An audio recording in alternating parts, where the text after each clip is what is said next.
अस्सलाम वालेकुम।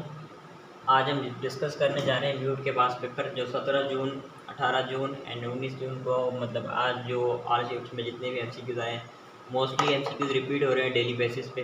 तभी मैं वीडियोस अपलोड नहीं कर रहा कि सारे एमसीक्यूज तो रिपीट हो रहे हैं। जितनी मैंने वीडियोस अपलोड की हुई हैं वही सारे एमसीक्यूज रिपीट हो रहे हैं। तो आज कुछ नए एमसीक्यूज देखने को मिले तो आज वो डिस्कस कर लेते हैं। पहले एमसीक्यूज है हमारे पास A subset of B and B subset of A, then the कब पॉसिबल होगा? ये तब पॉसिबल होगा जब हमारे पास ए एंड बी इक्वल होगा। दो चीज़ें तब पॉसिबल होती हैं जब इक्वलिटी हो। जैसे हम आईने के सामने खड़े होते हैं तो हम ए हैं, आईना बी है, ठीक है, और या फिर आईना बी है, हम ए हैं, तो ये क्या है? ए इक्वल टू बी, मतलब हम एक दूसरे का अक्स दिखा रहे हैं ना। तो ये चीज़ें आ जाती हैं मैथ में भी कि दो चीज़ें तब पॉसिबल होती हैं जब ए और बी इक्वल हो। तो इसका ऑप्शन डी इज़ करेक्ट होगा। इसी तरह एमसीक्यू नंबर 2 की बात कर लेते हैं। If A B C are the matrices, then A B C का होल ट्रांसपोर्ट क्या होगा? ट्रांसपोर्ट के लिए अक्सर बच्चे कंफ्यूज होकर ए ट्रांसपोर्ट, बी ट्रांसपोर्ट या सी ट्रांसपोर्ट आंसर लगा देते हैं, लेकिन इसका आंसर होगा उल्टी गिनती स्टार्ट करेंगे, मतलब यहाँ से बैकवर्ड जाना है हमने, बैक से लेके, ठीक है। सी का ट्रांसपोर्ट, बी का ट्रांसपोर्ट, ए का ट्रांसपोर्ट, तो इसका आंसर होगा हमारे पास बी। इसी तरह एमसीक्यू नंबर 3 की बात कर लेते हैं। इसमें है कि 3x² minus 7x plus 1 roots बताने हैं। इसके रूट्स क्या है? पहले हमें ये होता है कि दो रूट्स गिवन होते हैं, इक्वेशन निकालनी होती है। अभी हमें इक्वेशन गिवन है, रूट्स बताने हैं, ठीक है। तो इसके रूट्स क्या होंगे? तो इसके रूट्स का हमारे पास होता है alpha plus beta, sum of product क्या होता है? Minus B upon A, and ये होता है सी अपॉन ए। अब देखो ये माइनस बी अपॉन ए, यहाँ पर बी क्या है? -7 फार्मूले का, और बी हमारे पास है -7, ए हमारे पास क्या है? अपॉन 3। माइनस माइनस से प्लस हो जाएगा तो हमारे पास बी आ गया, अल्फ़ा प्लस बीटा आ गया, सम ऑफ प्रोडक्ट आ गया 7/3, ठीक है।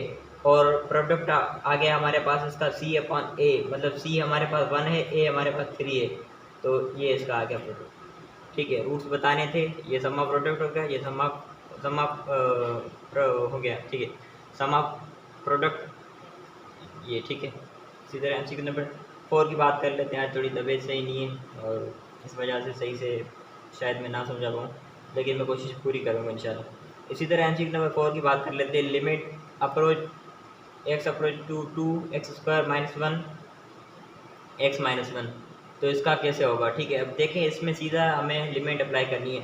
अगर लिमिट अप्लाई करते हैं 0/0 आ जाए, ये बात याद रखना, 0/0 आ जाए तो मैथ की ज़बान में इसको हराम माना जाता है, ठीक है। मैथ की ज़बान में इस चीज़ को हराम माना जाता है। फिर हम derivative L Hôpital rule apply करते हैं। लेकिन अगर यहाँ मैं लिमिट अप्लाई कर रहा हूँ, देखो यहाँ पर लिमिट अप्लाई करूँगा तो 2 का स्क्वायर 4 हो जाएगा -1, और यहाँ पर 2 - 1, 4 माइनस 1 3, 2 - 1 1, इट मीन्स 3, तो ऑप्शन सी इज़ करेक्ट, ठीक है। तो अगर देखो लिमिट मैंने अप्लाई की तो 0/0 नहीं आया, 0/0 आ जाए तो मैथ की ज़बान में हराम माना जाता है।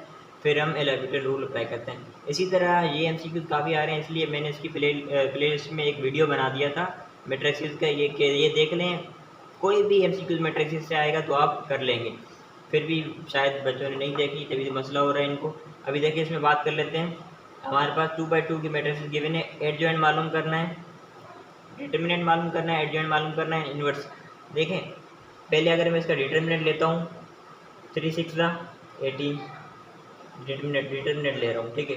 3 6 18 माइनस 1 4 माइनस का 4, माइनस आर यहाँ पर है, पहले गिवन होता है यहाँ पर, तो ये प्लस का 4, 22 आ जाएगा, ठीक है। 22 आ गया डिटर्मिनेंट इसका, डिटर्मिनेंट 22 आ गया। अब एड जॉइंट लेंगे। एड जॉइंट लेने का तरीका ये होता है कि हमारे पास जो ओरिजिनल मैट्रिक्स गिवन होती है उसकी हम इस साइड की वो प्लेस चेंज करते हैं, रिप्लेस करते हैं, और इनकी साइन चेंज करते हैं। इनकी मैं अगर एड जॉइंट की बात कर लेता हूँ, एड जॉइंट ऑफ ए, तो देखो 3 की जगह 6 आ जाएगा और 6 की जगह 3 आ जाएगा। यहाँ -1 है, ये प्लस का 1 हो जाएगा, लिखने की ज़रूरत नहीं है, मैंने लिख दिया। यहाँ पर प्लस का 4 है, माइनस का 4 हो जाएगा। ये हमारे पास एड जॉइंट आ गया, ठीक है। अब हमारे पास देखो, अगर यहाँ पर मैं डिटर्मिनेंट लेता, डिटर्मिनेंट 0 आ जाए, इट मीन्स कोई भी चीज़ पॉसिबल नहीं है। फिर ना इन्वर्स ले सकते हैं, ना कुछ भी ले सकते हैं। डिटर्मिनेंट 0 के इक्वल नहीं आया तो अब एडजॉइंट भी ले लिया इसका, डिटर्मिनेंट भी आ गया। अब हम इन्वर्स लेते हैं। इन्वर्स लेने के लिए इन्वर्स लेने का फार्मूला, इन्वर्स का फार्मूला है हमारे पास एडजॉइंट अपॉन डिटर्मिनेंट। अब एडजॉइंट हमारे पास क्या है 6 1 -4 3, इसको मैं डिवाइड करवा दूंगा 22 डिटर्मिनेंट आया है। ठीक है, इसको जब मैं डिवाइड करवाऊंगा तो इसका सोल्यूशन हम करेंगे तो आ जाएगा हमारे पास 22, 6 के नीचे भी 22 आएगा, 1 के नीचे भी 22, -4 के नीचे भी 22, 3 के नीचे भी 22। अगर 6 के नीचे आता है तो ये हो जाएगा 2 3 6। ठीक है, 2 3 6 तो 2 यहाँ पर 1 1 आ जाएगा नीचे, और यहाँ पर आ जाएगा 1/22, और यहाँ पर इसको करेंगे 2 2 3 6 तो 3/11। यहाँ पर करूँगा तो -2/11, और इसका करूँगा तो 13/22। तो ये हमारे पास आ गया इसका इन्वर्स। ठीक है, देखो इन्वर्स लेने के लिए 6 के नीचे भी मैं जो आया है हमारे पास डिटर्मिनेंट वो नीचे डिवाइड करवाऊँगा। अगर 6 को मैं 22 से डिवाइड करवाता हूँ तो 3 का टेबल ऊपर लगेगा, 2 का टेबल ऊपर लगेगा 3 टाइम, और नीचे 1 1 तो आ जाएगा 3/11, 1/22 -2/11, 3/22, ये आ गया। इसी तरह MCQ नंबर ये भी हमारा आया है, इसका फाइंड द डिटर्मिनेंट, तो आप इसका फाइंड कर लेना इसी तरीके से। 3/3 का डिटर्मिनेंट आएगा, यहाँ जगह नहीं छोड़ी तो मैं नहीं करवा रहा। इसी तरह आगे चलते हैं। ठीक है, साइन अल्फा प्लस बीटा, इसका तो मैं फार्मूला बता के थक चुका हूँ। Sine alpha cos alpha plus sine alpha cos beta, ये फार्मूला याद कर लेना, ये बहुत ही इंपॉर्टेंट फार्मूला है। ठीक है, इसी तरह MCQ नंबर 8 की बात कर लेते हैं। Find the point of division of the line segment joining 1 -2 and 3 -3,4 with ratio 3 -5। इसका रेशो हमारे पास 3 -5 है, हमें एक्सटर्नल मालूम करना है, एक्सटर्नली। ठीक है, M1 हमारे पास क्या है, रेशो 3 है। x2 हमारे पास क्या है, या देखो ये x1 होगा, ये x2 होगा। x2 हमारे पास है -3 प्लस M2 हमारे पास क्या है -5, सॉरी यहाँ पर माइनस आ जाएगा, ये प्लस ही रहेगा, यहाँ पर ये -5 आ गया। x1 हमारे पास क्या है 1 आ गया, अपॉन M1 मतलब 3, यहाँ पर -5 है, माइनस माइनस +5। ठीक है, इसी तरह M1 हमारे पास है 3, यहाँ पर M2 आएगा शायद, चलें 3, Y2 हमारे पास है 4, और यहाँ पर प्लस M2 हमारे पास है -5, Y1 हमारे पास है -2। ठीक है, नीचे आ जाएगा 3 + 5, माइनस माइनस क्या हो जाएगा माइनस के 9, और यहाँ पर ये माइनस माइनस क्या हो जाएंगे प्लस। ठीक है, इसी तरह ये आ जाएंगे नीचे 8, 3 2 12 प्लस, इसको कर लेना आगे आप, इजी है, जगह नहीं है, फिर वो बच्चे समझते नहीं है। ठीक है, इसी तरह ये आगे सॉल्व कर लेना, बिल्कुल इजी है। यहाँ पर 2 पॉइंट्स हमें गिवन है, रेशो गिवन है, एक्सटर्नली पूछे तो ये फार्मूला, इंटरनली पूछे तो उसका फार्मूला लगा के सिंपली सॉल्व कर देना, आपको बात समझ आ जाएगी। इसी तरह MCQ नंबर 9 की बात कर लेते हैं। Find the distance of point 6 - 2 from the line 3x - 4y + 4। अब देखो हमें 2 पॉइंट्स गिवन है, एक लाइन गिवन है। ठीक है, हमें इसका डिस्टेंस बताना है। अब देखो इसका फार्मूला हमारे पास ए, हमारे पास क्या है, देखो ए हमारे पास क्या है 3, ए हमारे पास 3, x1 हमारे पास क्या है 6 प्लस बी हमारे पास क्या है -4, और y1 हमारे पास क्या है -2 प्लस सी कांस्टेंट है 4 आ गया। नीचे हम a का स्क्वायर करेंगे तो a हमारे पास है 3 का स्क्वायर प्लस 4 का स्क्वायर। जब इसको मैं सोल्व करूंगा तो ये हो जाएगा 18। ठीक है, यहाँ पे बोल ये 18 प्लस माइनस क्या हो जाएगा, ये 18 और इसको मल्टीप्लाई करूँगा 8 और प्लस 4 12 प्लस ये कितने हो जाएंगे 12 अपॉन 3 का स्क्वायर 9 4 का स्क्वायर 16 रेडिकल के अंदर 25 रेडिकल के अंदर 25 30 डिवाइडेड बाय 5 ठीक है 166 यूनिट इसका आंसर होगा। ठीक है, इसी तरह एमसीक्यू में 10 की बात कर लेते हैं। एमसीक्यू 10 में हमारे पास है कि इसका क्या होगा डेरिवेटिव, तो इसका डेरिवेटिव ये तो टू में भी आया था, तो इसका होगा -1 प्लस वाई स्क्वायर। ठीक है, इसी तरह 11 की बात कर लेते हैं। इंटीग्रेशन जीरो का इंटीग्रेशन कांस्टेंट होता है, तो मैं बता के थक चुका हूँ, जीरो का इंटीग्रेशन कांस्टेंट होता है। ठीक है, इसी तरह एमसीक्यू नंबर 11 की बात 12 की बात कर लेते हैं। In how many ways can a cricket 11 choose captain vice captain wicket keeper from amongst them. अब देखो इन्होंने कहा है कि हमारे पास एक कैप्टन चूज करना है, एक वाइस कैप्टन, एक विकेट कीपर। देखो हमारे पास टीम में कितने 11, तो कैप्टन के लिए हमारे पास 11 चॉइसेस हैं, विकेट कीपर के लिए वाइस कैप्टन के लिए हमारे पास 10 है, विकेट कीपर के लिए हमारे पास 9 है। सारे को मल्टीप्लाई करवाएंगे, आंसर आ जाएगा 990। ठीक है, ये एमसीक्यूज आया है तो मैंने करवा दिया। इसी तरह एमसीक्यू नंबर 13 की बात कर लेते हैं। हाउ मेनी डिफरेंट वेज में 2 फेयर डाइस कम्स अप। देखो 2 फेयर डाइस मतलब 2 डाइस हैं, 2 का स्क्वायर, तो ये हो जाएगा 36। Option C is correct, B sorry option B is correct. तो 2 डाइस हैं तो मतलब 6 का स्क्वायर, तो ये 6 36। इसी तरह एमसीक्यू नंबर 14 की बात कर लेते हैं। Teacher being with R. देखो टीचर वर्ड है TEACHER, इन्होंने कहा है teacher being with R, begin with R O E sorry E की। जब ये ई की बात करता है, मैंने ये ऐसा एमसीक्यू पहले भी करवाया है, उसमें कंफ्यूज नहीं होना। जब इसने कहा कि ई की मतलब ई को हमने छोड़ देना है, बाकी हमारे पास कितना बचा कि बाकी कितने वर्ड बचे 1 2 3 4 5 6, टोटल टीचर में 7 वर्ड थे, एक ने कांस्टेंट ले ली जगह, बाकी एक को मतलब छोड़ दें, बाकी हमने 6 बचे हैं। 6 का फैक्टोरियल हमारे पास क्या होता है, 6 का फैक्टोरियल होता है 720। अगर देखो यहाँ पर ये मुझे आर का कहता तो मैं आर को सेलेक्ट करता, फिर हमारे पास E2 हो जाते, तो 6 का फैक्टोरियल करवा के नीचे 2 का फैक्टोरियल होता, तो ये आंसर आता है इसका 360। लेकिन अब 360 नहीं आएगा, अब आंसर आएगा 720, क्योंकि ई इसने कह दिया, एक तो ई आ गया, एक हमारे पास था, तो बाकी बच गया 6 लेटर, 6 का फैक्टोरियल होता है 720। इसी तरह एमसीक्यू नंबर 15 की बात कर लेते हैं। ax square plus bx plus c equal to 0 has only one root if. इसने कहा है कि ए हमारे पास ये कब होगा, जब हमारे पास 1 रूट बचेगा। अगर मैं ए को इक्वल कर देता हूँ 1 के, तो हमारे पास क्या बचेगा bx प्लस c, मतलब x equal to b minus c, तो हमारे पास एक रूट बचा रहा है। ये कब पॉसिबल होगा, जब a इक्वल टू b होगा। ठीक है, इसी तरह एमसीक्यू नंबर 16 की बात कर लेते हैं। लिमिट लगानी है इसमें सीधा आज के ये टेस्ट में आया हुआ है। लिमिट अब है 2, तो यहाँ पर x की जगह 2 रख दूंगा तो क्या आंसर आ जाएगा 4।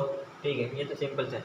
इसी तरह एमसीक्यू नंबर 17 की बात कर लेते हैं। a plus B equal to 2, मतलब सम ऑफ प्रोडक्ट हमारे पास है A B.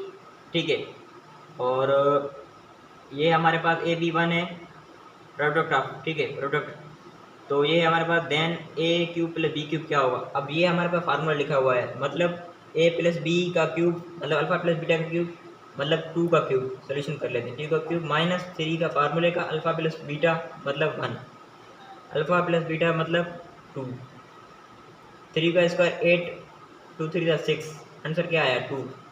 Option A is correct. ठीक है, इसी तरह एमसीक्यू नंबर 18 की बात कर लेते हैं। If 2 coins are toss what are chance of getting same face.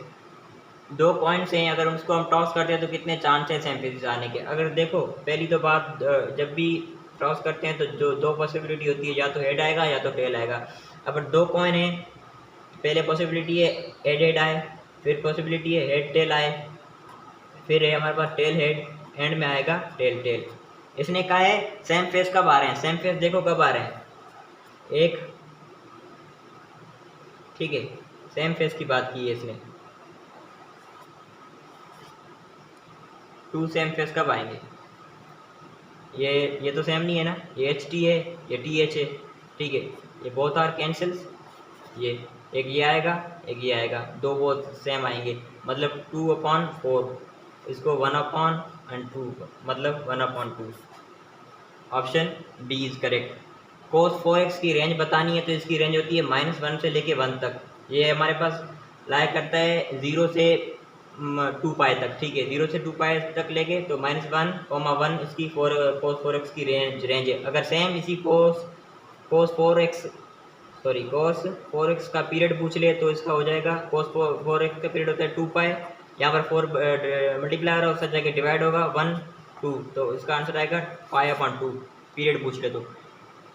5/10 को रेडियन में कन्वर्ट करना है, ठीक है, रेडियन में कन्वर्ट करने के लिए हम क्या करते हैं, पाई 180 को करवा देते हैं, 0 0 से कैंसिल, 6 का 18, 1 3 था तो 70 पाई/6,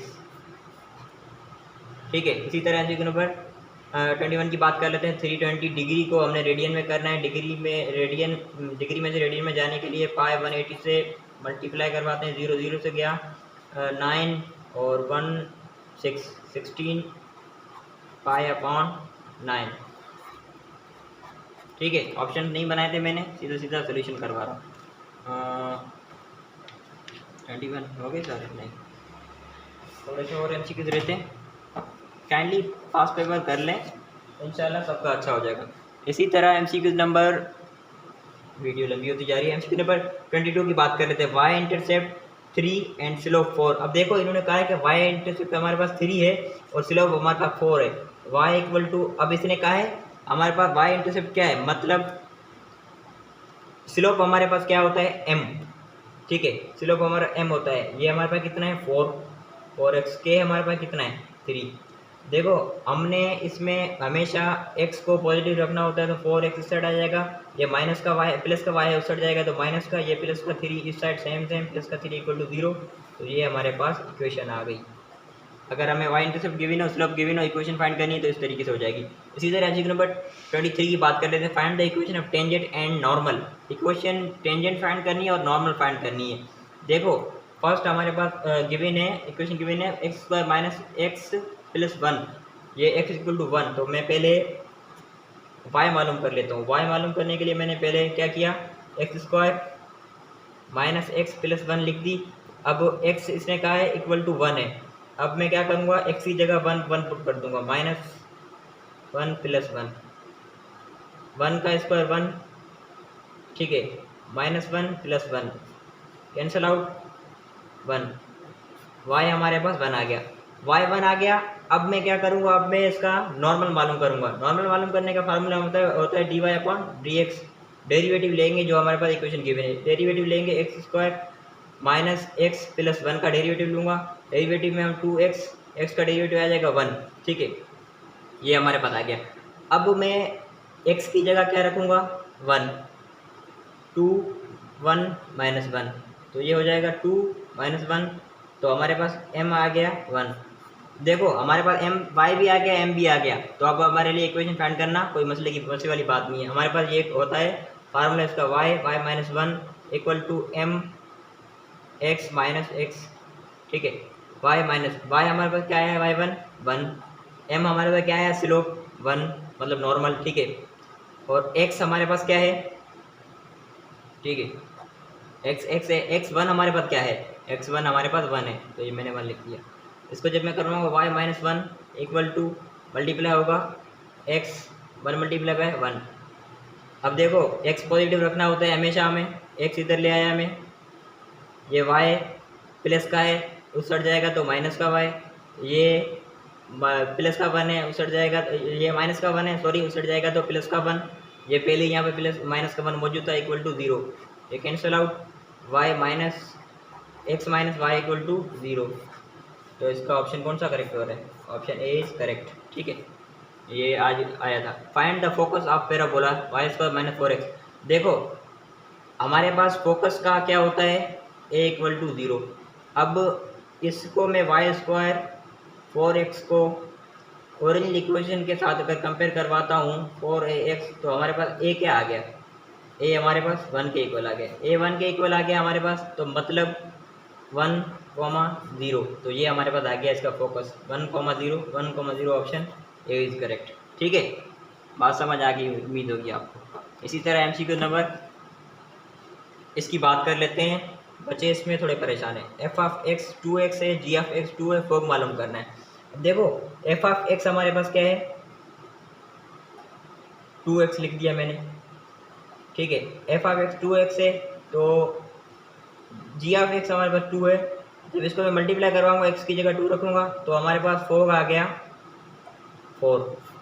अब देखो फोक 4 आ गया, अब मैं इसका गोफ निकालता हूँ। गोफ निकालने के लिए मैं क्या करूँगा, 2 और यहाँ पर रखूँगा 2। अब देखो यहाँ पहले एफ ऑफ एक्स हमारे पास था 2x, तो मैंने x की जगह 2 रख दिया। यहाँ पर गोफ में हमारा जी ऑफ एक्स 2 है, और यहाँ पर हम मल्टीप्लाई करवाएंगे इसके साथ 2x को, 2x को जो मल्टीप्लाई करवाएंगे 4x आ जाएगा। ठीक है, मतलब गोफ हमारे पास 4x आ गया। मैंने आपको पिछली वीडियो में एक बात की थी कि फोक इज नॉट इक्वल टू गोफ। अब देखो इसमें ये बात प्रूफ है, यहाँ पर आ रहा है 4, यहाँ पर आ रहा है 4x, मतलब कि ये इक्वल नहीं है। तो अगर आपसे यहाँ पर फोक पूछा है तो 4 आंसर होगा, गोफ पूछा हो तो 4x होगा, और ये कभी इक्वल नहीं होता, ये बात भी प्रूफ है। यहाँ पर देखो ये 4 है, ये 4x है, तो इसका ऑप्शन नहीं बनाए हुए, 4 करेक्ट है। ठीक है, अगर फिर भी किसी को कोई बात समझ नहीं आई, 0383302514 ये मेरा नंबर है, व्हाट्सएप पे मुझसे बात कर सकते हैं। किसी को कोई भी बात समझ नहीं आती पूछ सकते हैं, और काइंडली मैं आपको प्रूफ के साथ भेज सकता हूँ। मेरे जो रजिस्टर बच्चे हैं उन बच्चों ने मुझे कहा है कि सर हमारे 50 MCQs 50 MCQs 100 में से 50 MCQs म्यूट में हमारे आए हैं जो हमने मॉक टेस्ट लिए थे, और दोबारा हम मॉक टेस्ट कंडक्ट की सीरीज स्टार्ट करने जा रहे हैं सेकंड फेज़ के लिए। 100 बच्चों की हमारे पास सीट्स अवेलेबल है, 100 बच्चे होंगे एक टेस्ट में, या तो ईद के एक दिन पहले टेस्ट होगी या ईद के बाद होगी, या हमारा यही है प्लान कि ईद से पहले ले लें।